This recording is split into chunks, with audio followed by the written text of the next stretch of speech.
Ben Hogan at Shady Oaks going through his loft and lies by using a tree on the range as his apex. And he and his caddy going back 10 yards, and the caddy would go out to the distance. They would use the tree as the apex, so by there they could calculate trajectory. But they were doing that stuff. It wasn't that they weren't aware of that was the thing to do. They knew it was the thing to do. They just had to figure out how to do it. Okay, guys, welcome back to the Golf Asylum. For those of you who are watching this, you will see we have a great special guest with us, my great friend Scott Cowx. Good to see you, buddy. Good to see you. Thank you for coming on. We've had a great little day today, doing a bunch of content for the YouTube channel. And as we were chatting, I just thought we need to we've got a good flow going with the kind of conversation on certain topics that I think the audience will really find massive value in. And I think good to continue that into a longer form content like the podcast. The Golf Asylum is for, as the name would suggest, the golf nutters out there. Those of you who cannot get enough of this game. Right. There's lots of those. Yeah, we both have, I'm sure, a lot of the same clients. Without a doubt. We done in our first video we done in the series, we talked a little bit about your history, but let's dive into that a little bit more. Love the audience to get to know you a little bit better. Sure. Yeah, I mean, I've been a PGA of Canada member now 31 years. You know, as we all start out in this industry, we think we're going to make the PGA Tour, right? So as a young player, and I always wanted to know more. You know, I was a good junior. I wasn't a great junior. So I wanted to get better, especially as I, turned pro and moved into those ranks. I quickly realized I didn't have the game that was going to certainly get me to the PGA Tour. So I kind of saved up all my shekels, and I went down and saw David Ledbetter and Brian Mogg down in 1995 or 6. Yeah. And spent some time with them, and they really helped me. They really helped me. And it's an incubator back then of talent. I think the amount of times I've heard people say that, 94, 95, as I was down in Orlando with Ledbetter, and down at, was it IMG originally? That was at Lake Nona. That was before that. Lake Nona, yeah. I remember my old coach, Stephen McAllister from Scotland. He was working with Ledbetter at the time when he was playing the European Tour, and he used to say, like, Jim Courier would be there on the treadmill when he was there working with Ledbetter. But talk about an incubator of talent and people who have came out of that. Yeah, definitely a hotbed. I mean, at the time, Nick Price was, won the British Open in 94. Obviously, he's had some, 96 with Nick Faldo. Right. I mean, there was still a lot of very Ledbetter sort of influence at the time. So as a young pro, I decided, hey, I was going to go try this. And certainly helped my game a lot. Came back, played a lot better. Started to teach a little bit, and in those days you kind of taught what you were taught. So I turned my lessons into mini David Ledbetter sessions, and quickly realized that wasn't going to work. For the average member that we dealt with or whatever, it was just very difficult to obviously get them to do what you wanted them to do. Right. So that led me on to a years-long search that's still going on 31 years later. Best practices. Learning biomechanics and. Spent some time with a guy named Dr. Scott Lephart, who had the first biomechanics lab in North America dedicated to golf. He's at the University of Pittsburgh. And this predates TPI, this predates all of that. And worked with a guy named Dr. Sean Fletch from here in Toronto and Chris Welch. And they were into biomechanics. So I was into the biomechanics very early in my sort of apprenticeship and growing through. I was very interested in the body and what it could do and what it couldn't do. And sort of applying that to my teaching was very beneficial. As time went by, there were other influences. I did a stack and tilt school in 2008 or 9 with Andy Plummer, Mike Bennett, and I was looking at the golf swing from a geometric standpoint, a little bit different. Hadn't really looked at it in those terms before. So again, just looking at different influences. Chuck Cook's always been a big influence. There's other teachers certainly, and from that kind of understanding that there were multiple ways of doing this game really well. And so instead of embracing one way to try and force everyone, it was more like, let's embrace, multiple ways of playing this game. So, I currently teach about 13 different base patterns as well as sub-variations on those patterns. So when someone comes for a lesson with me, they may not look like the last lesson. Sure. And, I like that. I like having that ability to move around within the different styles, what we call planar and non-planar mechanics, and be able to dabble in all those things and really help the player understand what feels best to them, what they like the ball flight the best of, perhaps how they hit it further, whatever it happens to be.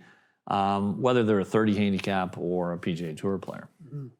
I think that's one of the things that I really admire about you is, we would spend Sundays together often at TXG at the Mississauga store. I'd be working away in my game and you'd be in Bay 1 next door, and you'd have PGA Tour quality players like Jacob come in, phenomenal players. And then you'd have Donna come in, who doesn't really play golf on a golf course. She just loves to work in the golf swing. Right, And maybe exactly. she's just kind of getting there now, but like the range at which you can sort of work with those types of players, I've always found quite incredible. And then the one thing that maybe is unique about you is as well, as much as you coach players of all levels, you actually coach coaches as well. You're a coach's coach, a resource for them to go to kind of further their knowledge. That's another really unique piece. Yes, and all that kind of I fell into by accident. 2015, I kind of got a call from the Danish PGA, and a couple of my good friends in the Danish PGA wanted me to come over and do a little presentation. It was my first kind of foray into coaching coaches, and we spent 2 days sort of examining anatomy, looking at some different things, and that was really the birth of Scott Cowx Certified. Right.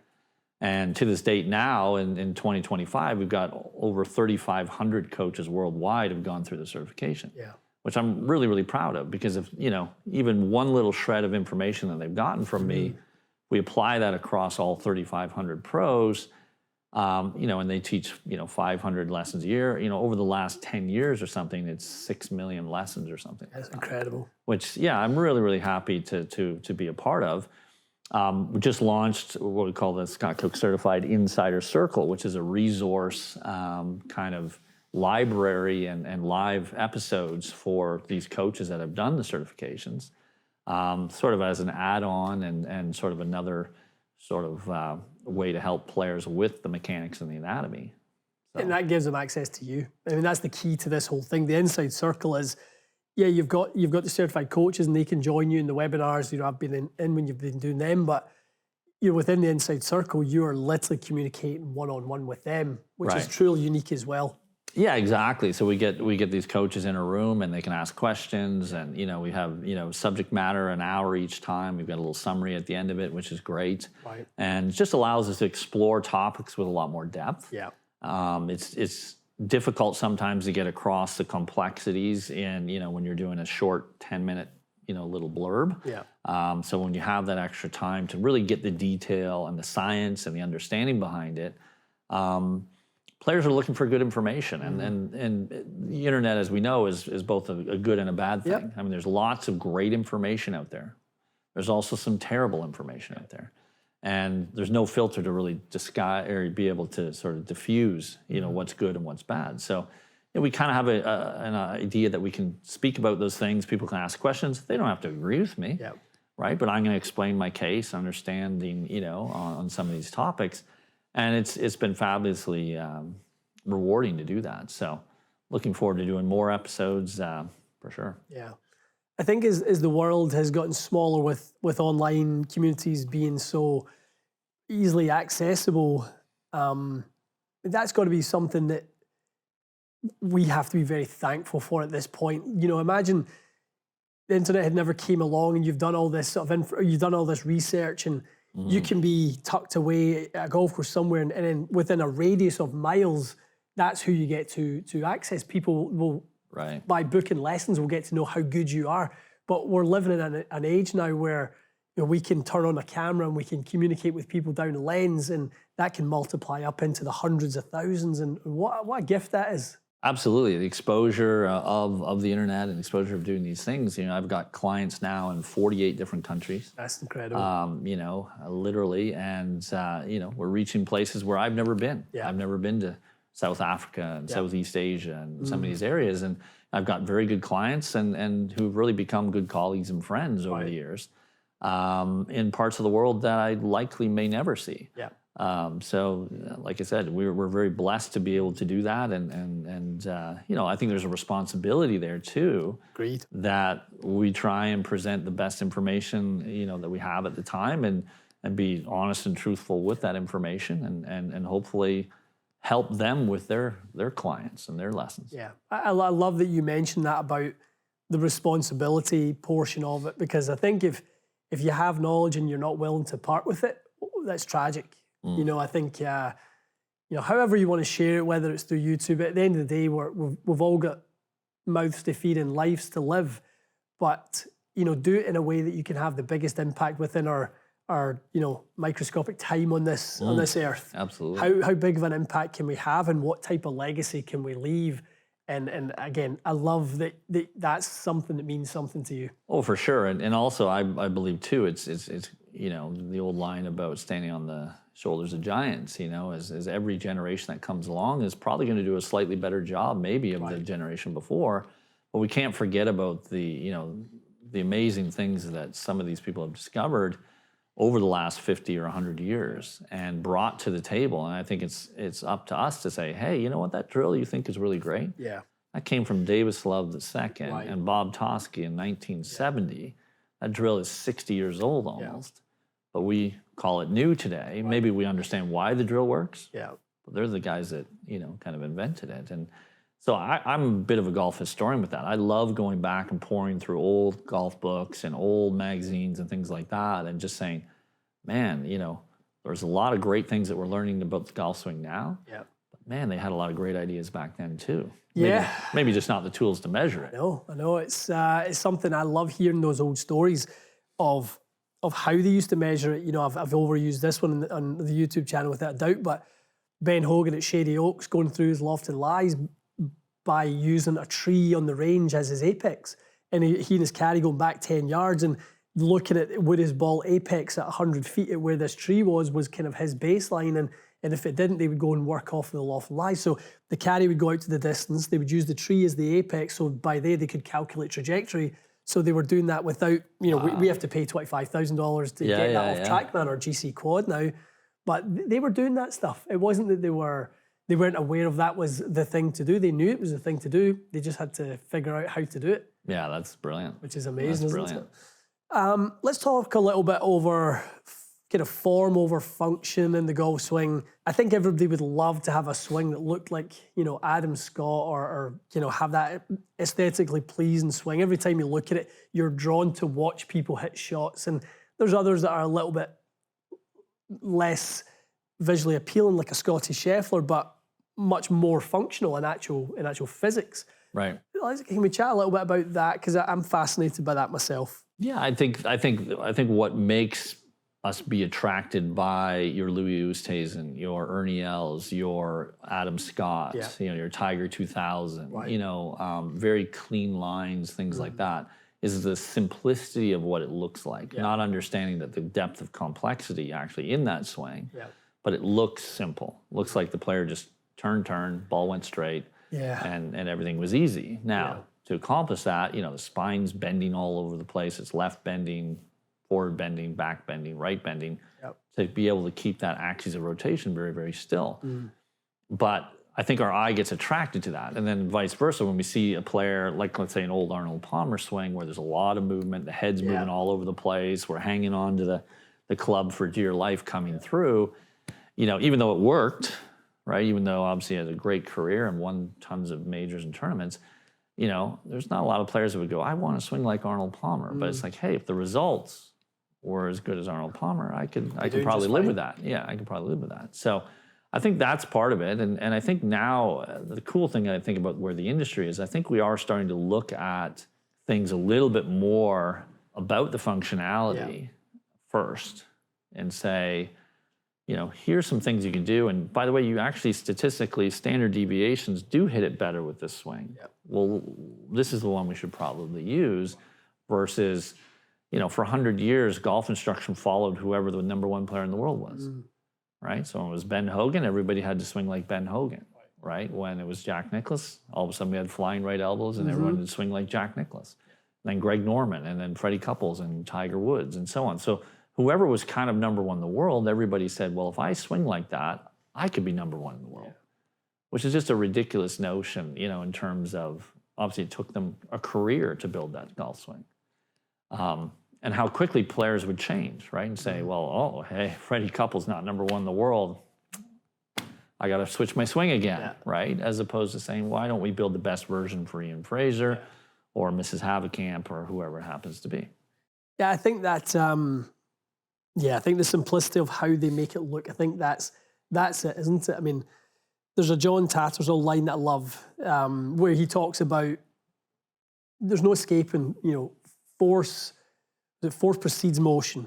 Right. So if they have these golf swings that are highly effective from a speed perspective, an output perspective, you don't think that there's not massive amounts of force going into that to create it. Just because it doesn't look like it is, we can now measure that it is. Absolutely. And that's the beauty of the era that we're in now, whether it's force plates, markerless or markered motion capture, launch monitors. We now know what it takes, the blueprint to create these incredible golf swings. That doesn't mean we can do it. Doesn't mean we're all going to be able to recreate it. But yeah, I think that's something in the golf instruction that somewhat fascinates me is people underestimate how much you have to put in if you want to get that much out. Yeah, and it's a simple equation to a certain extent. For example, if I wanted 110 miles an hour club head speed on the driver, you need about 340 newtons of force applied to the club. Yeah. Now that has to be delivered to the club in a direction that's going to be useful. Right. So we can take a lot of force, put it into the golf club in the wrong direction, and because of that, not obviously end up with a lot of speed. And that's what I said, most golfers have some, let's say, inefficient movement patterns, which are not putting that force into the club. So a lot of times when we're dealing with, say, middle range handicap players, a lot of them are strong enough and fast enough to a certain extent, but they just don't get it into the club properly. So when you realign the joints and you put them in different positions, that has a huge effect on its, ability to put it into the golf club.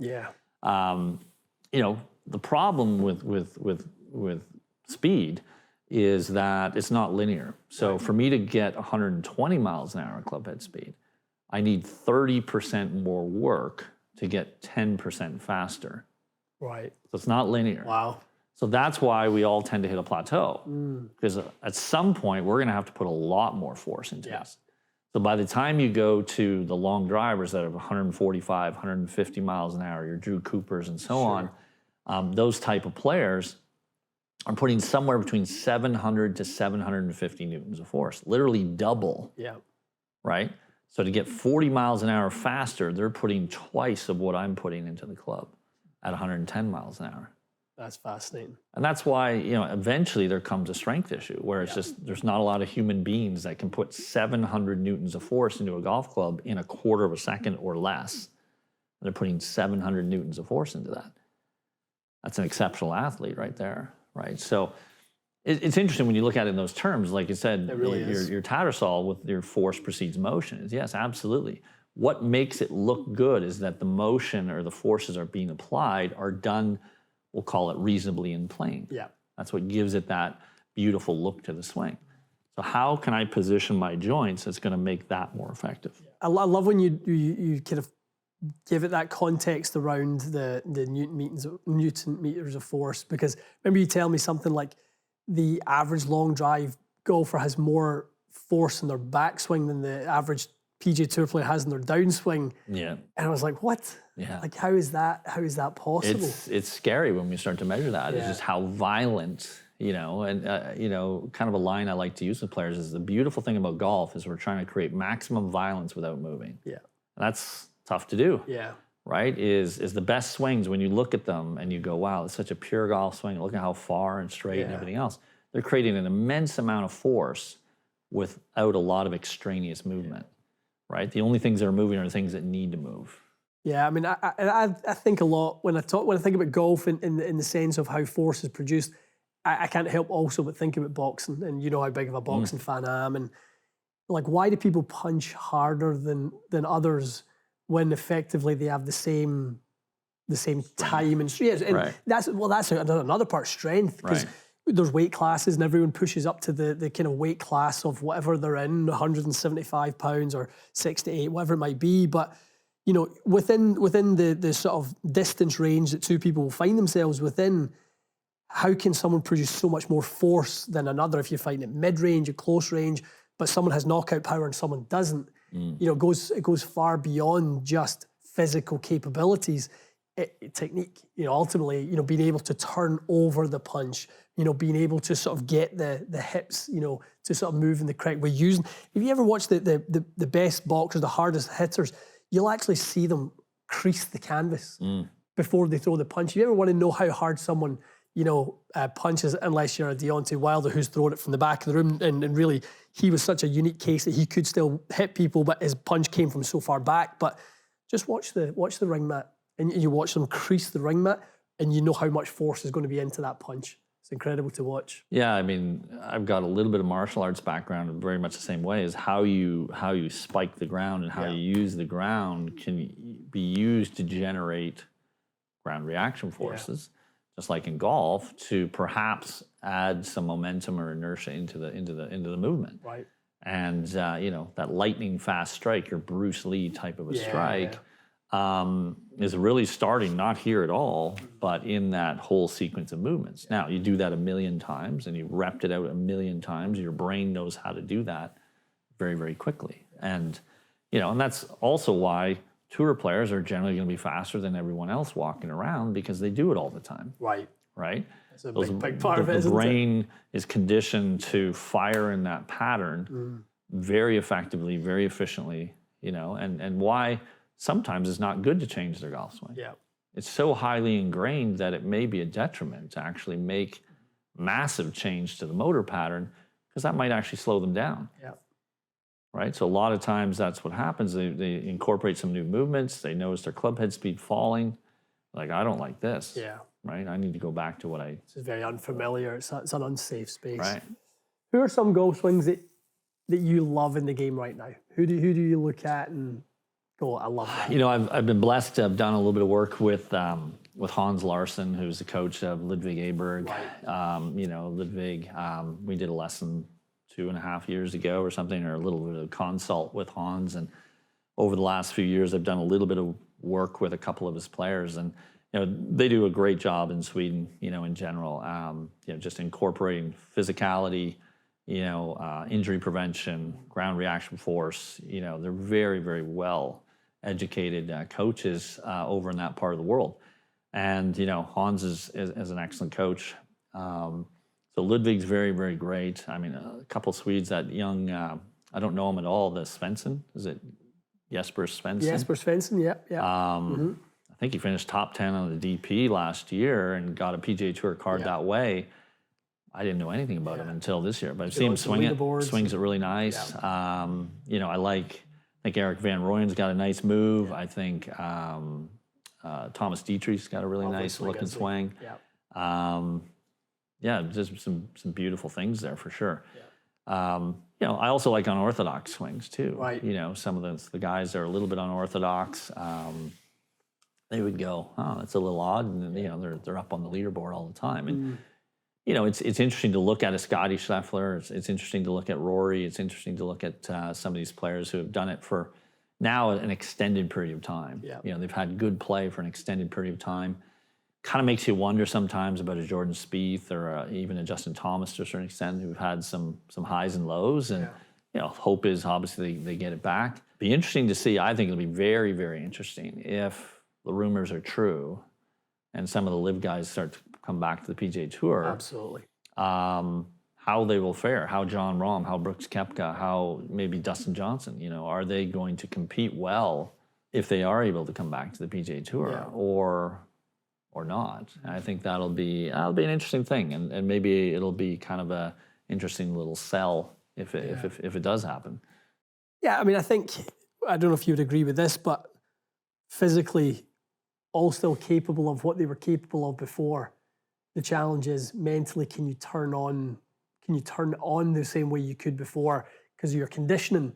It's again, my mind works in boxing analogies a lot, and sparring, but you've got to be in the ring. You got to fight. Sure. You got to be conditioned to take punches. You got to be conditioned to be in the heat of battle and know how to come out on top. I don't care how you compare. You're still playing 18 holes of golf, but LIV and PGA Tour are different. Right. That shotgun start, finishing on different holes, 3 rounds, not 4 rounds. There's a team environment, so is your mind where your team is, and I just think that they are different they are different. And that to that point, I understand why they don't give world ranking points to both, because they're not equal in that sense. The challenge is not equal. So how can you offer out the same world ranking point to both disciplines if they're not equal? Yeah, and the players I've talked to, or some of the coaches and caddies that have been involved with LIV, have really enjoyed it. They get treated really, really well. Without a doubt. I've heard the same thing. Have really, really enjoyed it. Yeah. But at the same time, to your point, is it's maybe not the bare knuckle boxing that they're used to. Everything's a little bit, maybe a little bit fluffed up, if you will. Mm-hmm. Yeah. Right, so it'll be interesting to see them come back. I think the guys last year when they played in the Masters, that guys like Bryson and some of those guys, I think they did really well. Yeah. Maybe surprisingly well. That's the thing, isn't it? Those thoroughbreds are thoroughbreds. It's Joachim Neiman, someone like him, like great player, so much upside. Talk about a kind of maybe aesthetically quirky looking swing, but when you look at the effectiveness of that swing, it's got all the pieces you would want. He's got great speed. He has great club face control. And tiny guy, really. Yeah, I mean, absolutely. Not a big guy. The amount of force he can get out of that, and he's getting faster and faster as he goes. Starting to see a bit more of him engaging with the content world on YouTube, and him sharing like his stories. He's someone that I would love to see more of playing on the PGA Tour again one day. Yeah, and that's the great thing about our game, right? We've got people that are coming from this game from all parts of the world who learn differently, have different golf courses in their development, and then they get to play on this world stage where, maybe the PGA Tour needs to be a little bit more global, and they do a LIV style, or, whether they amalgamate that into some European Tour events, but now all of a sudden you can go and play other parts of the world where the golf's a little different. Mm-hmm. Like we had a conversation earlier about Turnberry.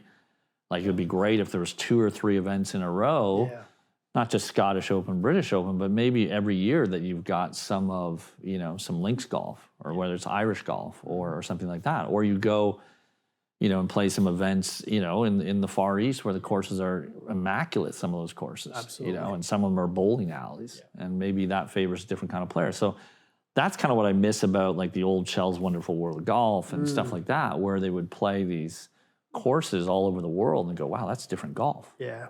Right? But I think we should be always embracing those differences as opposed to trying to make everything the same.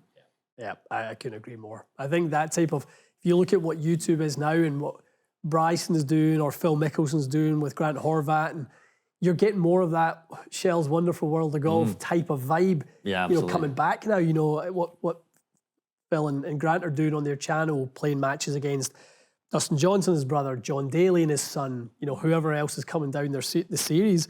It's incredible to see it mic'd up for 18 holes or however long the match play game lasts. The thoughts of these players, like listening to Mickelson talk about every little thing is incredible. He's brilliant. It's one of the most enjoyable things is 2 people who love the analytical side of the game, to hear him talk about, all the things that he computes, and then hear someone like maybe Dustin Johnson in the lack of, he just stands up and does. It's good golf shots. Yeah, he just does it. Yeah. He knows how to do it. Yeah, you're right. And we're in an age now where I think we're going to see more of that, because it used to be, the old line about asking permission or forgiveness, right? But now it's like, well, the rules, the gloves are off, maybe go do what you want to build, right? You even look at TGL. Sure. And obviously they're somewhat in conjunction with the PGA Tour, but it's interesting. I've watched a couple of them now. I'm getting a little bit more into it. I'm not so sure I'm 100% with the format, but it is interesting. It's sort of a condensed speed version, which I think is useful. I'd love to, hopefully go see one of those live at some point, just see what that experience is like, because they also don't dress it up that it's real golf though. Right. This is video game golf with the best, players in the world. But to see them getting jazzed about it, to see them high-fiving, to see them, agonizing about missed shots and things like that. So I think there's going to be more things like that, and I hope that they embrace it. And some of the things will be hits, and maybe some of them will be flops. But don't try and necessarily change what you already have. That traditional PGA Tour model, I think still there's a value there that everything is else measured off of. I couldn't agree more with that. I think the majors are sacred. Leave that format alone. Have the best players have access to the majors. I think that's really important. You're not, to use a Canadian term, you're not icing some of the best players in the world, like putting them off where they cannot participate. I think that's wrong. But does golf need to be the same way 52 weeks of the year? Probably not. Right. Probably not. That's the other part of it. How interested are we now in some of these events, in the PGA Tour, when they go to courses that we don't really know of that well, and it's maybe a lesser field. I don't know if the PGA Tour necessarily needs all of those weeks. Commercially, I understand why it makes sense, from a revenue perspective, but I think as spectators, we're a little bit over-serviced with kind of the week-to-week PGA Tour style golf. Yeah, I'd love to see TGL bring some LPGA players in. 100%. On the team. Yeah. What a great exposure piece. What a great way to get young girls interested in the game. Playing with Tiger Woods, playing with Rory McIlroy, playing with, and say, these girls are really, really, really good. Yeah. Put them on the appropriate holes in that game and say, you're going to match up, Lydia Ko against Nelly Korda on your team. Yeah, that could be fun. Yeah, I'd definitely watch that and just to see that, because I don't think the exposure is great enough. These girls work hard. They play for less money in general, a lot less money, and I think they've got an opportunity there. Great point. That's a really, really great point. As two dads with daughters, absolutely. That's what we want. Encourage that. Yeah, we want to make sure that's available if they're of that level.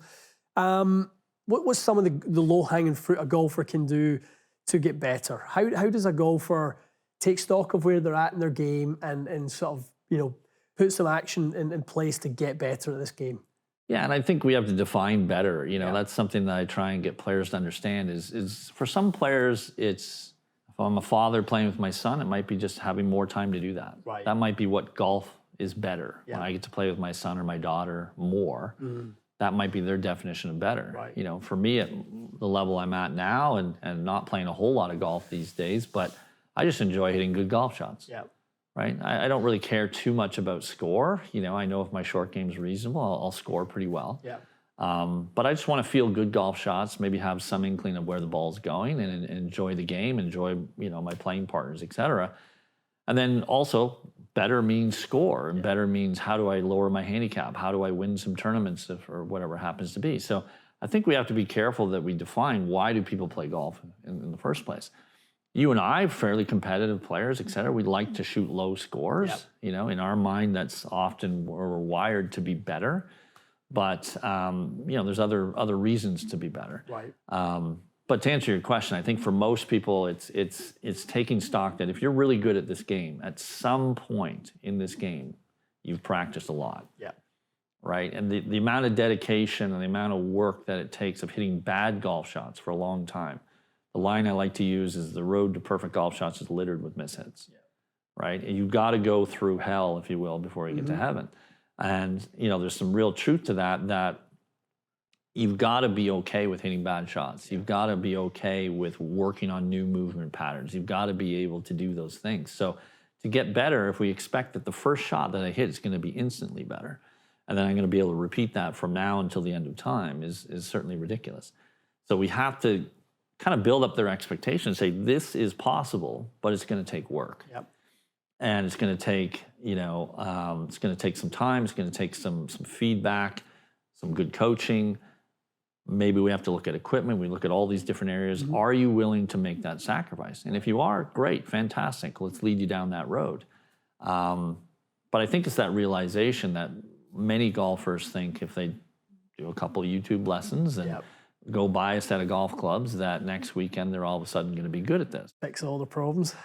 Right. So it takes, and you have to learn to love that process. I think that's the big key. So in terms of getting better, that would be the first step. And then from there, if they're a tournament player, we're looking more at statistical modeling, looking at where they are, compared to their peers. Yep.